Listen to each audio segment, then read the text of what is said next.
Hello everyone, hope you are all doing fine. I came back with another lecture on electrostatics. In the previous lectures on electrostatics, we have learned about Coulomb's law, using which we have determined the magnitude of the electric force between the charges, and we have used our sense of understanding the attraction and repulsive forces.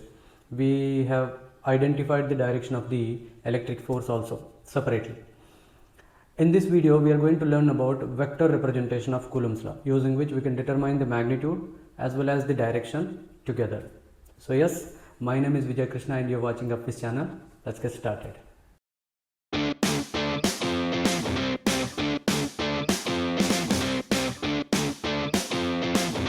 First, let us derive the vector representation of Coulomb's law. Okay, right. To do so, I am going to take an arrangement of charges, a system of charges. Okay, so I have taken a charge somewhere here. Let us say this is Q1, and I have taken another charge somewhere here.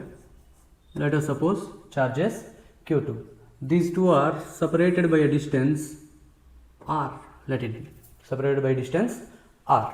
Now, the electric force between the two charges according to Coulomb's law is F is equal to K Q1 Q2 by R square. So this is the expression that gives the magnitude. It will not give the direction of the force between the two charges, and thereafter we have the understanding of attraction or repulsive forces, as these two forces are of similar nature of charges. So these two charges are of similar nature of charges, then there exists repulsive force. That means force on 2 due to 1. Force on 2 due to 1 is in this direction. Force on 1 due to 2 is in this direction, leftward direction. Okay, so this was the concept, this was the method that we have followed in the earlier lectures. But here in this case, in this lecture, we are going to understand, or we are going to derive the expression for the vector representation of Coulomb's law. Let's see how. Okay, I am going to write the equation again. So that is force between the charges F is equal to K Q1 Q2 by R square So this is not a vector representation of Coulomb's law. To give the direction to this force, I have to multiply this expression with unit vector.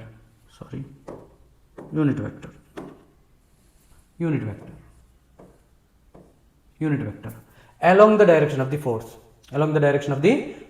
Let us suppose if I am finding the force on 2 due to 1, then K Q1 Q2 by distance of 2 with respect to 1, whole square into unit vector of 2 with respect to 1. So this is how we can find the force between the two charges in vector form. Okay, I am going to further simplify it. I am going to get the expression, and if I want to find the force on 1 due to 2, then I will write this expression as K Q1 Q2 R12. So this is the magnitude, and R12 cap. So unit vector of position vector of 1 with respect to 2. Okay, so this is one way of representing the vector notation of Coulomb's law, but this is not the exact equation that I am looking for, that actually we are looking for.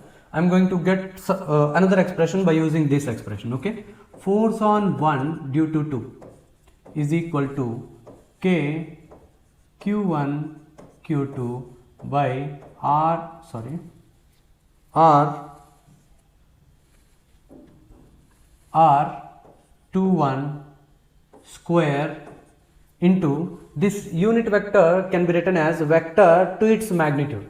So R21 vector by its magnitude R21.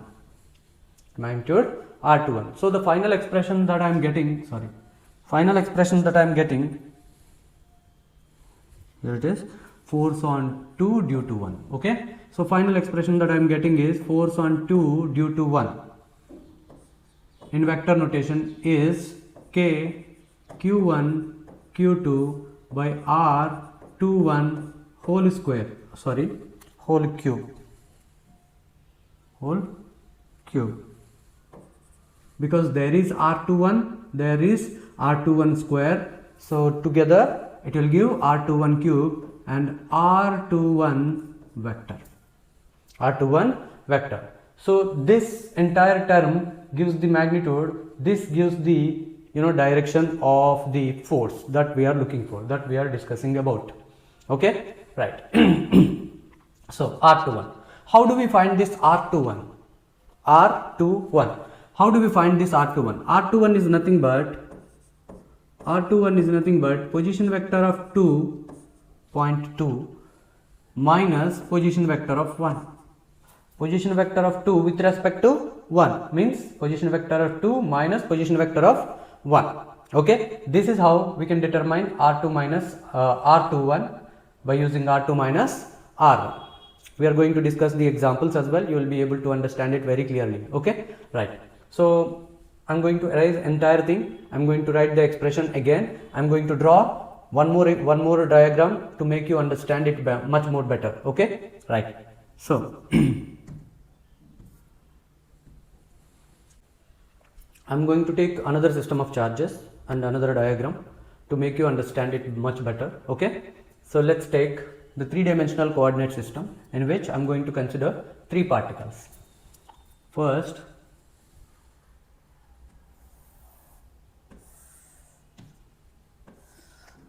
okay, so this is the three-dimensional coordinate system in which x-axis, y-axis and z-axis, where O is the origin. Okay, now as I have already told you, I am going to consider three particles. One is Q0, another one is Q1, another one is Q2. Let it be. Okay, now the location of Q0 is 0, 0, 0, and the location of Q1 is, I am going to draw a line.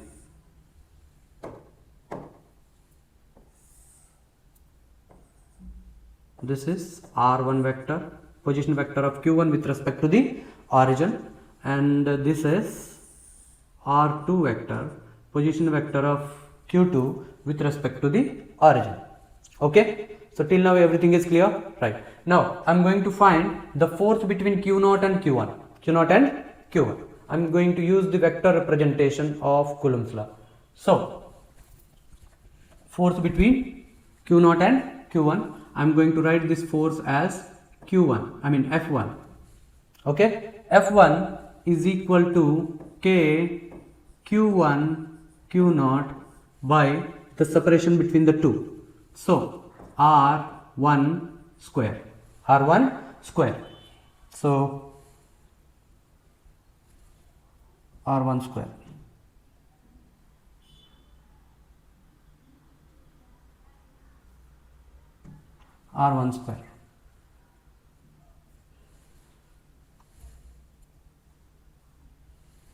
Okay, so this is the magnitude of the force between Q0 and Q1, but I don't want the magnitude only, I want the direction as well together. So I am going to represent this force in vector notation. To do so, F1 is equal to K Q1 Q0 by R1 cube into R1 vector, as I have already told you with the vector representation. So instead of as I have already found the magnitude of force between Q0 and Q1, which is K Q1 Q0 by R square, and I have represented the direction also. R1 vector to its magnitude is multiplied to this point, so R1 cube and R1 vector. R1 vector is representing the direction of the force. Okay, now if I want to find the force on 2 due to Q0 again, so I am going to write this K q2 q naught by r2 cube into r2 vector. R2 vector. So this is the equation for the force on 2 due to q naught, force on q2 due to q naught. Okay, right. now instead of finding the force on q1 or q2 due to q naught, I need the force on q2 due to q1 or q1 due to q2. Now I am going to write the force on q2 due to q1 is equal to k q1 q2 by r21 position vector of 2 q2 with respect to q1, r21 cube into r21 vector. Is this point clear to you? If I want to write the force on q1, then the equation would become F12 is equal to kq1 q2 by r12 whole cube r21 vector. R12 vector. That means the direction will be reversed. So F12 is equal to k q1 q2 by r12 cube r12 vector. As r21 and r12 are opposite to each other, the forces F21 and F12 are opposite to each other. Now, let us combine these two relations. Individual equation I am taking. F21 force on 2 due to 1. K q1 q2 by r21. R21 can be written as r2 vector minus r1 vector magnitude cube, because position of 2 with respect to 1 is nothing but position of 2 minus position of 1, as we have magnitude in the denominator. So I have put mod here, magnitude whole cube. There is a cube representation here, so I have cube power here, so I have used the same power there. Now to write this r21, I am writing r2 minus r1 vectors. So this is the ultimate equation for the vector representation of Coulomb's law. This is how we can find the magnitude of the force, force between the charges, and the direction of the force together. Hope the entire explanation is clear to you, and the diagram and the steps that I have followed are clear to you, right? If you still have any doubt, please comment below. Okay, right. Now, okay, so this is the ultimate expression for the vector representation of Coulomb's law, right? Now let's see some examples so that you can understand this concept even better. But one important point that I wanted to mention is, we often follow the regular method of finding the magnitude and the direction separately. That means we use Coulomb's law to find the magnitude. We use a basic understanding of attractive force or repulsive force to identify the direction separately. But sometimes we use this vector representation of Coulomb's law to find the net force and its direction together. That some cases, as I've mentioned, some cases means when you are given with three-dimensional structures or three-dimensional arrangement of charges, then it will be little difficult to find the magnitude is okay, but identifying the direction would be little difficult. So to avoid that difficult situations, we follow the vector representation of Coulomb's law. I hope my point is clear. We often follow the regular method of finding the magnitude and direction separately. But when you are given with three-dimensional structures like cubes, cuboids, or square pyramids, or hexagon. So when you are given with three-dimensional structures, you should follow this method to find the magnitude and direction together. Okay, it would be easy if you follow this method to solve the questions which involves three-dimensional structures. Okay, right. Now let's look at the example so that you will be able to understand how to apply these equations. Okay, how to solve. Okay, here we have a cube. Okay, a simple cube, and I am going to take the charges, similar charges. I am going to place each at the each corner. Okay, right. So here we have a charge, here we have another charge. So there are 8 corners, there will be 8 charges.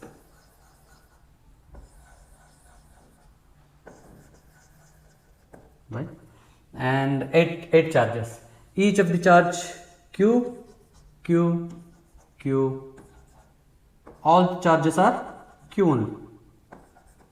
Okay, all the charges are Q. Right.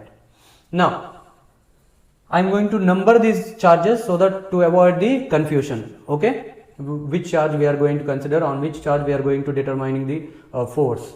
Okay, so this is charge 1, this is charge 1, charge 2, charge 3, charge 4, charge 5,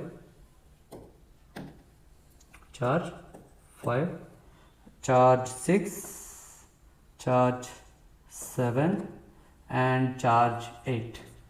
Okay, now I'm assuming this charge Q, which is place 1, is exactly at the origin, 0, 0,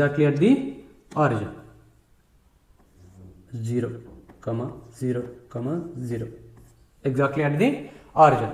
And as I've already mentioned, it is a simple cubic structure, so all the sides are same, equal.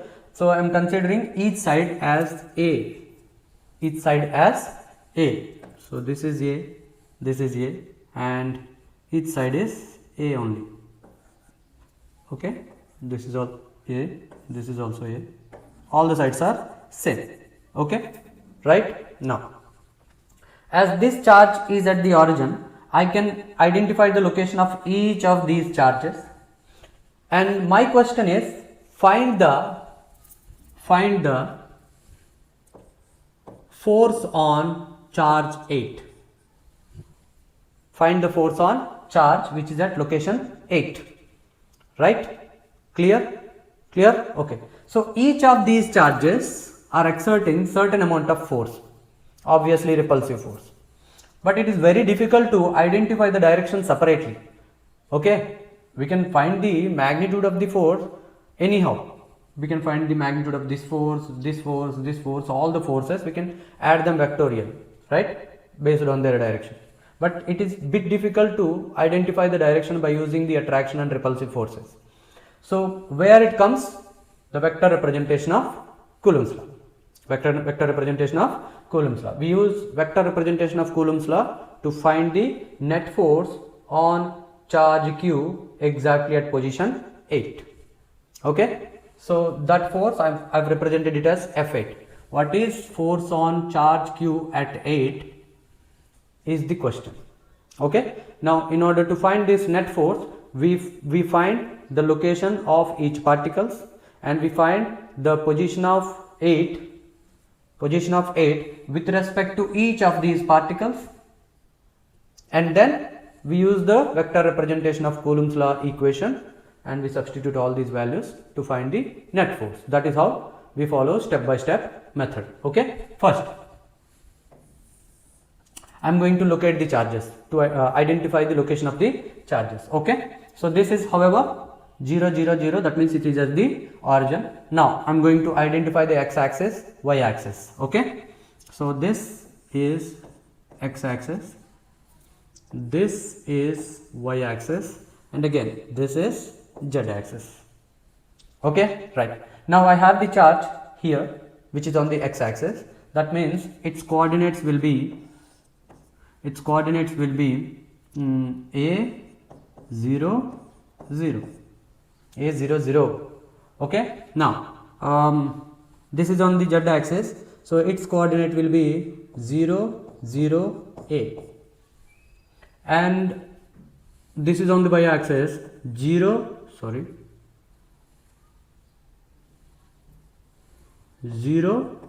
A 0. Okay, now it is on the other side, opposite corner of the cube, so its coordinate will be 1, so I mean A, comma A, comma A. Okay, now this is in xy plane, this particle is in xy plane, so its coordinate will be A, comma 0. Now this is in xz plane, so its coordinate will be A, comma 0, comma A, x and z. Now this is in yz yz plane, so its coordinate will be 0, comma A, comma A. 0, comma A, comma A. So I have represented all the locations of all the particles, right? 1, 2, 3, 4, 5, 6, 7 and 8. Okay, now I am going to find the position of Q, which is at 8 location, with respect to Q at 1, Q at 2, Q at 3, Q at 4, Q at 5, Q at 6, Q at 7. Okay, so position of 8 with respect to 1, that means position of 8 minus position of 1, right? Position of 8 is A, means A I cap plus A j cap plus A k cap minus 1, charge at location 1, which is 0, 0, 0, minus 0 I cap plus 0 j cap plus 0 k cap. Now what am I getting? A I cap plus j cap plus k cap, right? So this is position of 8, charge Q at 8 position with respect to the charge Q at 1 position. Okay, now I am going to write position of 8 with respect to charge Q at a 2 position. Okay, what is, so position of 8 with respect to the origin and position of 2 with respect to the origin. Position of 8 is nothing but A I cap, A j cap, A k cap, A I cap,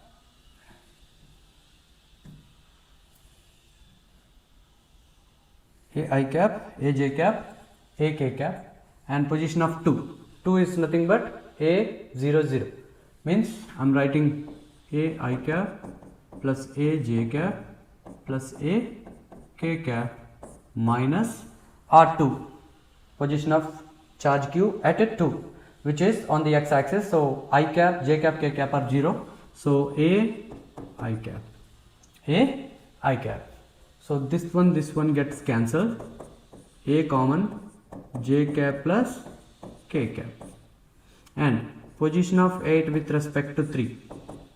R8 minus R3. R8 is A I cap plus A j cap plus A k cap, as we already know, minus R3. Charge 3 is on the x-axis, A is 0, means A I cap plus A j cap, that's it. K cap is 0. Okay, A I cap get cancelled. A j cap is also cancelled. A k cap. Okay, now similarly we can even write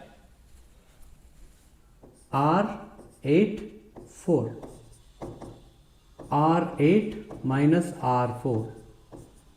R8 is, as we already know, I cap, A into I cap plus j cap plus k cap. R4 is nothing but 0A. J cap will get cancelled. So what am I getting? A I cap plus k cap plus k cap plus k cap. R8 is A I cap, A j cap, A k cap, whereas R4 is nothing but A j cap minus A j cap. A j cap get cancelled, remaining terms will be A I cap and A k cap. Okay, now move on to the next one. So again R8 5, fifth particle, I mean charge Q at location 5, which is in yz plane. So 8 A I cap plus A j cap plus A k cap minus this charge Q at 5 is j cap k cap, a j cap plus a k cap, a j cap plus a k cap, a j cap, a j cap, a k cap, a k cap will get cancelled. What do we left with? Is equal to a I cap, a I cap. Now coming to R8 6, R8 minus R6. R8 is, as we already know, a I cap plus a j cap plus a k cap minus 6. Sixth particle is on the z axis, so 0 0 a as it is on the x axis, z axis, its coordinate will be a k cap. This minus a k cap will get cancelled. R8 6 is equal to, is equal to a I cap plus a I cap, a I cap plus j cap, plus j cap. Okay, right. Now R8 7, R8 we already know, a I cap, a j cap, a k cap minus seventh particle, charge q at 7 location, a0a means a I cap plus a k cap, I cap get cancelled, k cap get cancelled, so 8 7 is equal to aj cap. So these are the position vector of 8 with respect to 1 2 3 4 5 6 7 charges placed at these 7 positions. Okay, now we need to find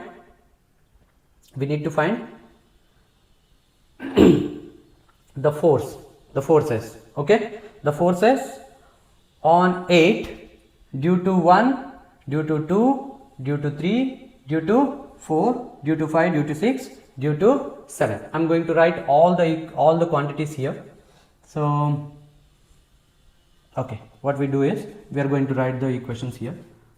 R81 is equal to a I cap plus j cap plus k cap.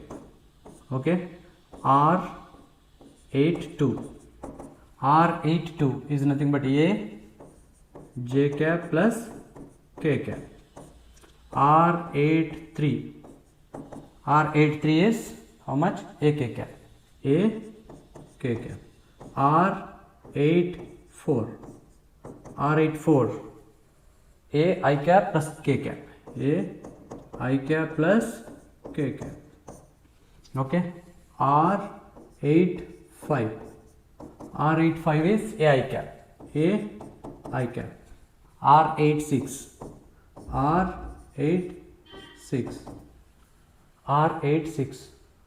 a I cap plus j cap, a I cap plus j cap. Okay, R87 is a j cap, a j cap. I am keeping these, R81, 82, 83, 84, 85, 86, 87. I am keeping these. I am going to erase the rest of everything. All right.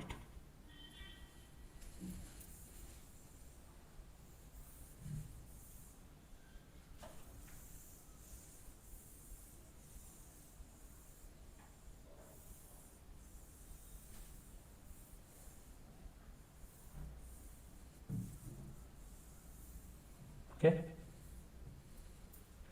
Now let's write the force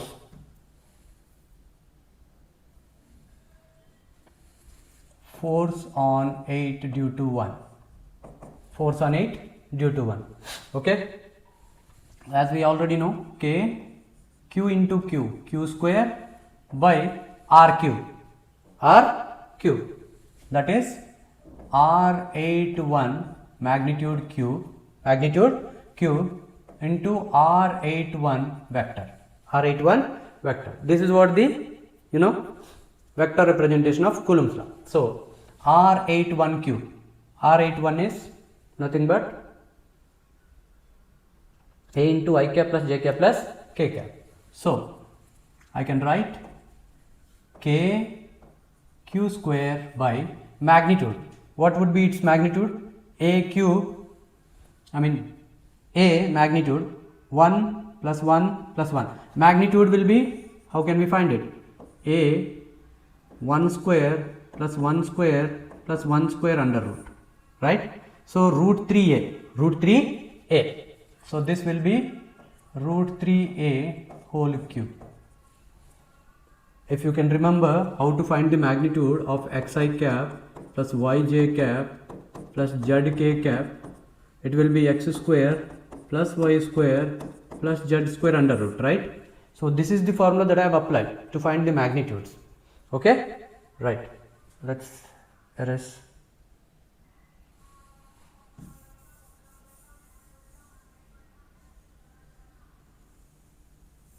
Okay, now so root 3a whole cube into a I cap plus j cap plus k cap. So this is the force on 8 due to 1. Now force on 8 due to 2 is k q square by, I am writing the values directly here, R82 magnitude is a, this will be root 2. So root 2a whole square, cube, root 2a whole cube into R82, which is a I cap plus k cap, I cap, a j cap plus k cap, j cap plus k cap, j cap plus k cap. Now coming to the next one, F83, which is again k q square by 83, ak, magnitude is a whole cube, magnitude cube into a k cap, right? Now coming to F84 is equal to k q square by magnitude, 84 magnitude is root 2a whole cube into a I cap plus k cap vector. Now F85, which is again k q square by 85 is 1 means a cube into vector a I cap 85. Next F86 k q square, 86 is root 2a whole cube into its vector a into I cap plus j cap, right? Now F87 last force on 8 due to charged particle q, which is placed at 7. Okay, k q square by 87 aj, that means a cube, magnitude cube into vector, right? Magnitude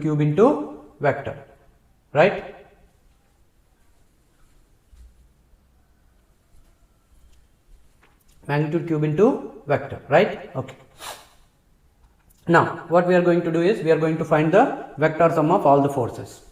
Now I am going to take this also away.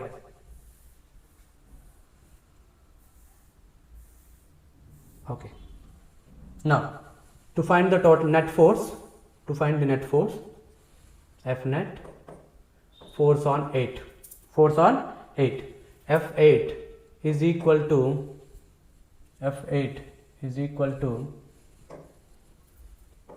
F81 plus F82 plus F83 plus F84 F85 F86 F87, vector sum of all the forces on charged particle Q which is placed at location 8. Now F81, what is F81? Which is kq square by a. 1a get cancelled in each of these, a, 2, a, 2, 2, 2. So 1a get cancelled in each of these terms. Okay, in the denominator we will have a square instead of a cube now. Okay, so F81, what is it? Kq square by a square is there in all the terms, so I am writing a square here. Okay, kq square by a square I am taking common as these terms are there in each of these forces, so I am taking all of them out. Now kq square by a square, right? Now what do we left with this one? 1 by root 3 whole cube. 1 by root 3 whole cube. Root 3 cube is there. Okay, 1 by root 3 whole cube means 1 by 3 root 3. 1 by 3 root 3 I cap. Okay, I cap plus j cap plus k cap. This is one thing plus. Coming to the second one, root 2 whole cube. That means 1 by 2 root 2 j cap plus k cap. K cap plus j cap. Plus,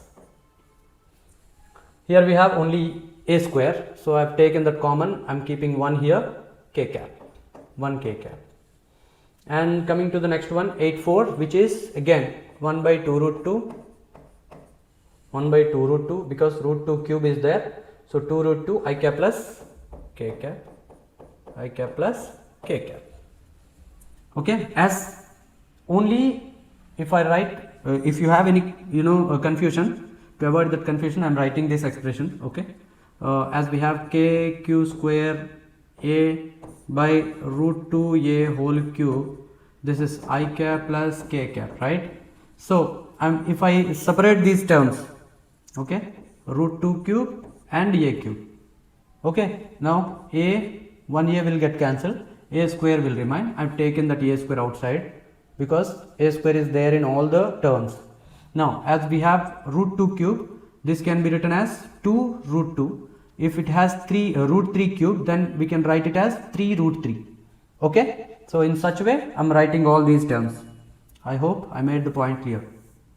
Right, now 1 by 2 root 2, 1 by 2 root 2, where is it? 1 by 2 root 2 I cap plus k cap. And next one is kq square by a square I cap plus 1 I cap plus again 1 by 2 root 2, 1 by 2 root 2, 2 root 2 I cap plus j cap, I cap plus j cap plus we left with one more term, that is 1 j cap, 1 j cap. As a and a will get cancelled, we will have only a square that has been taken common. I am putting the bracket here to the entire system.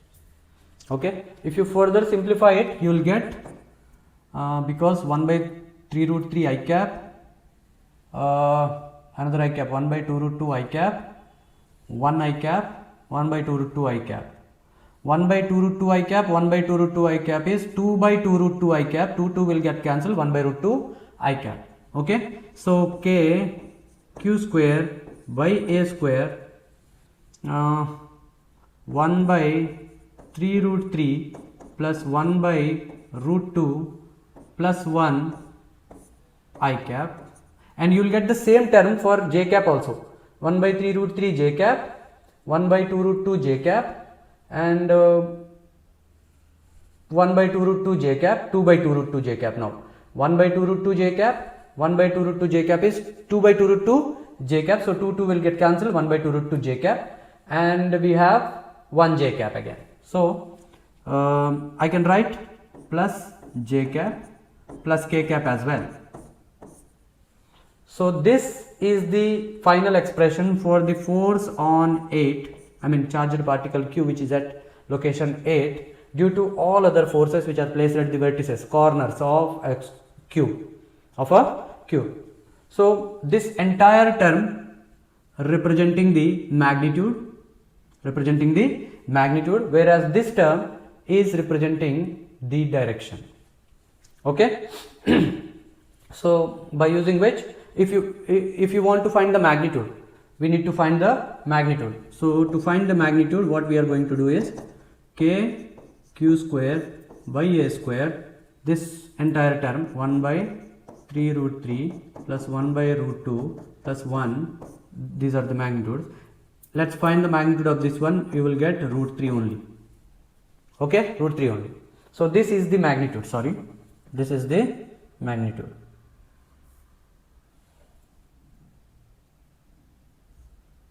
This is the magnitude. How will you find the direction? You will use direction cosines to find the direction. So I am going to give the details of direction cosines here. You don't need to worry. I am going to take this entire thing off. I am going to explain this all these steps again. We have the force F81, F82, F83, F84, F85, F86 and F87. Force on 8 due to all the other 7 charged particles. We have the formulas here. As we have a on the numerator and in the denominator also we have a cube. So 1a get cancelled. Root 3 cube is 3 root 3. Root 2 cube is 2 root 2. Here we have 1 only. So a square will remain. I have taken common terms as common. So k q square by a square is common. 1 by 3 root 3 I cap is there, and I cap 1 by 2 root 2 I cap is here. 1 I cap is here, and we have 1 by 2 root 2 I cap. So 1 by 2 root 2 I cap, 1 by 2 root 2 I cap is 2 by 2 root 2 I cap. 2 will get cancelled, 1 by root 2 I cap will come, and we have 3 root 3 1 by root 2 plus 1 I cap, 1 by 3 root 3 plus 1 by root 2 plus 1 j cap, 1 by 3 root 3 plus 1 by root 2 plus 1 k cap. You will get similar terms for I cap and j cap and k cap. You can take that also as common. So if you take all these terms common, you will get I cap plus j cap plus k cap. If you want to find the magnitude, you use the regular method of finding the magnitude. As these terms are common numbers, I have taken outside. You can find the magnitude of this one, 1 square plus 1 square plus 1 square under root, which is root 3. So this gives the magnitude. This is the magnitude. Magnitude. To find the direction, what we are going to do, I am going to give the formula here. So I am going to take the rest of the things off. Okay.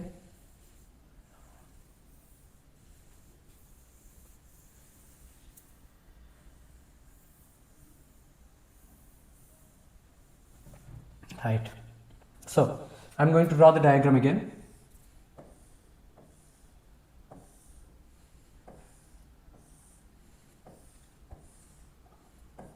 Let's say this is the cube, okay, and this is the x-axis, y-axis and z-axis. I have taken a vector, I have taken a vector, what is it?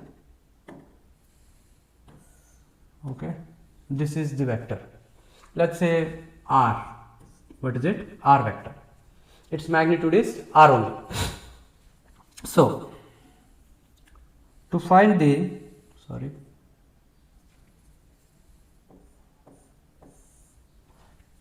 direction cosines, I am going to identify the directions, angles. As we already know, the directions are always represented in angles. So this r vector is making an angle alpha with the x-axis, beta with the y-axis and gamma with the z-axis. Okay, right. Now to find alpha, we use a relation cos alpha. Cos alpha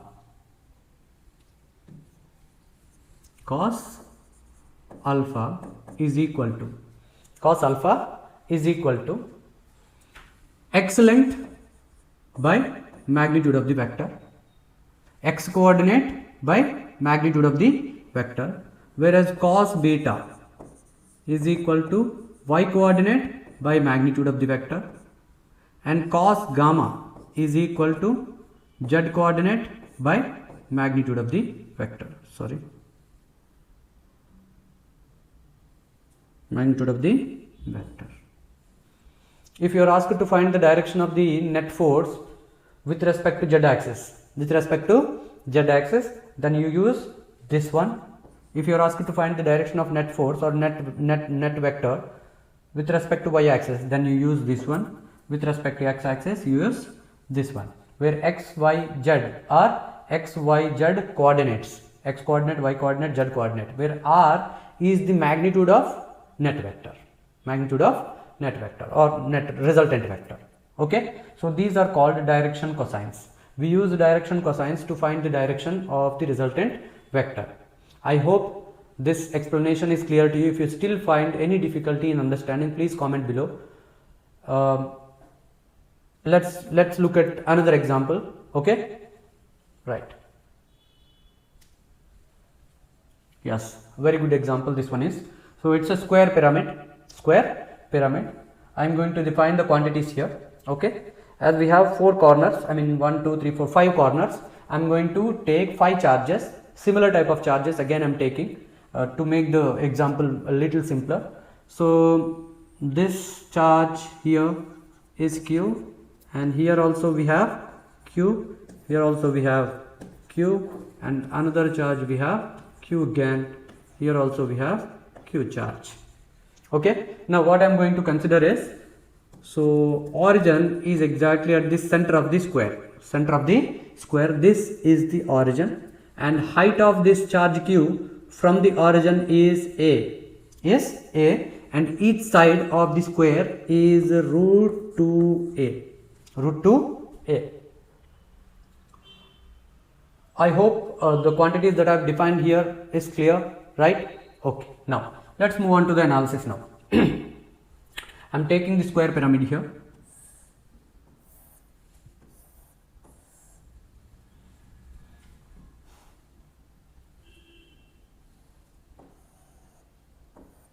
Okay, now I am defining the x-axis and y-axis, x-axis and y-axis. Let's say this is x-axis, this is y. So I've taken the square of the square pyramid, and I've identified the, I've defined the x-axis and y-axis passing through the origin. Okay, now I'm showing these x and y-axis in the diagram as well to make you understand it better. Okay, let's say this is x-axis and this one here is y-axis, x-axis and y-axis. This is how I have considered x-axis and y-axis. Okay, right. Now I have this charge. Let us suppose this is 1, okay, 2, 3 and 4 and finally 5. Okay, now this charge here is Q1, and this charge here we have Q2, and this charge here we have Q3. Okay, now this charge here we have Q4, and we have another charge here along the z-axis, something like this. Okay, here we have another charge. Okay, now I am going to define the locations of each of these particles according to the coordinate system that I have considered. Okay, now center we have 0, 0, 0, and as the side is root 2a, this will be a, this will be a, okay, this will also be a, this will also be a, right? Okay, now if this is a, the coordinate will be x-axis a, 0, 0, and it will be on the negative y-axis 0, minus a, 0. It is on the negative x-axis, so minus a, 0, 0, plus positive y-axis 0, a, 0. And we have another coordinate which is r5 is nothing but 0, 0, a, as it is on the z-axis. It is on the z-axis. I hope the locations which are given here, which are defined here, are clear to you, right? Let's move on to the next step. Okay, like in the earlier case, we have written the position of 5. I haven't given the question yet. I have asked to find the force on charge Q which is placed at location 5. Net force on charge Q which is placed at location 5. Okay. Now to find this net force on 5, I have to find the position of 5 with respect to all the rest of the charges, right? So position of 5 with respect to 1, position of 5 with respect to 1 is nothing but position of 5 minus position of 1.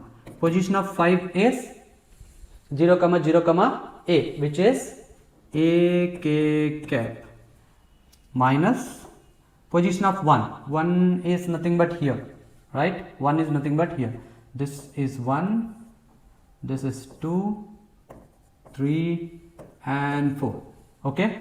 So position of 1 is nothing but I cap, A I cap, A I cap. So I can take A common, K cap minus I cap. Similarly, position of 5 with respect to 2, I am writing directly. So position of 5 with respect to 2, A K cap minus 2. 2 is nothing but minus J cap, minus A J cap, minus A J cap. So A I can take common, J cap plus K cap. Okay. Now R5 is nothing but A K cap 3 is this one, minus A I cap, minus A I cap, because it is on the x axis. So what am I getting? I can take common I cap plus K cap. Now R54, position of particle at 5, position of particle at 5 with respect to position of particle at 4 is A K cap minus 4. 4 is here, so A J cap, A J cap. I can take A common, K cap minus J cap, K cap minus J cap. All the position vectors have been determined. Now let's find the position, the net force on charge Q which is placed at 5 due to the rest of the charges. F5 is equal to the vector sum of F51 plus F52 plus F53 plus F54. Okay, right. Now let us write F51. F51 is nothing but K, Q1 and Q2. Q1 and Q2 are both of them are same, so Q square, K Q square by R51 magnitude. R51 magnitude is A root 2 A whole cube, root 2 A whole cube into vector A into K minus I cap, A into K minus I cap, right? Now next force, that is again 5-2. Okay. Now again K Q square by its magnitude cube. Magnitude cube is root 2A whole cube, again root 2A whole cube into its vector. Vector is nothing but A into J plus K, A into J plus K plus force on 5 due to 3, force on 5 due to 3, this one. So K Q square by magnitude is again root 2 A whole cube into its vector A into I plus K, A into I plus K plus last one, force on 5 due to 4. Force on 5 due to 4, we will get the same expression Q square, K Q square by magnitude root 2 A again, root 2 A whole cube into its vector A into K minus J, A into K minus J. When you look at the equations 1, 2, 3, 4, all I cap, J cap will get cancelled. as we have common terms, I am taking the common terms as common, kq square by root 2a whole cube.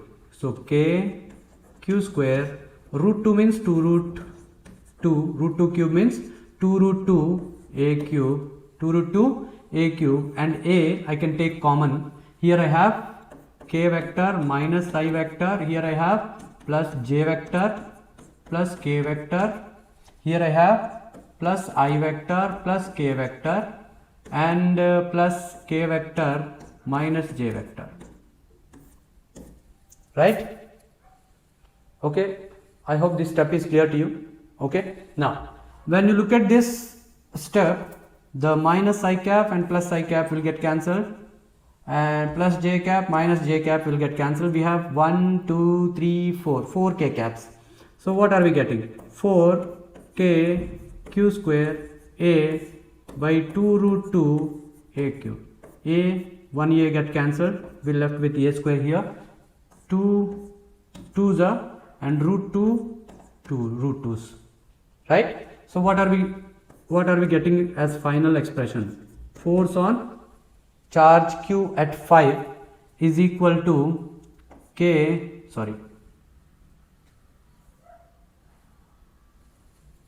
root 2 k q square, root 2 k q square by a square, root 2 k q square by a square into k cap, into k cap. I have k cap here.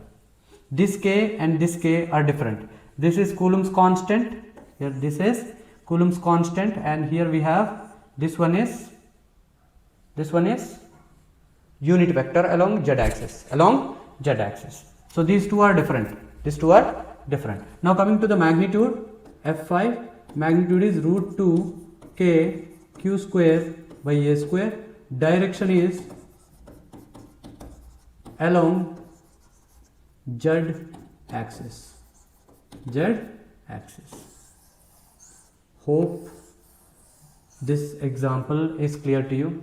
I've given the detailed information to make you understand this vector representation of Coulomb's law better. Okay, so I hope this explanation is clear to you, right? Okay, if you still find any difficulty in understanding this explanation or the steps that I've followed, please comment below. Okay, as I'm suggesting in all the lectures, please watch it for twice or thrice, you will be able to get it. Okay, if you are still unable to follow it, please comment below. Okay, I hope this video is helpful. If you find the video is helpful, please like, share and subscribe. Don't forget to hit the bell icon in order to get the notifications as soon as I upload the videos. That's it in this video. Thanks for watching. See you in the next video.